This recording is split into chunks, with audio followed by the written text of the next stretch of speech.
The fisher is a small, carnivorous mammal native to North America, a forest-dwelling creature whose range covers much of the boreal forest in Canada to the northern United States.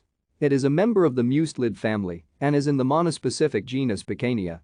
It is sometimes misleadingly referred to as a fisher cat, although it is not a cat.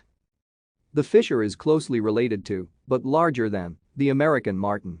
In some regions, the fisher is known as a pecan, derived from its name in the Abenaki language, or wedjak, an Algonquian word borrowed by fur traders.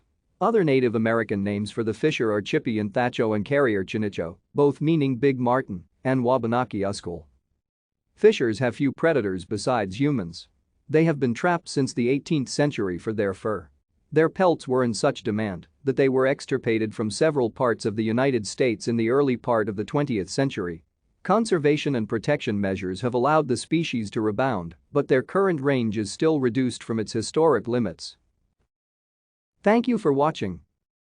Like and subscribe if you would like to view more of our videos. Have a nice day.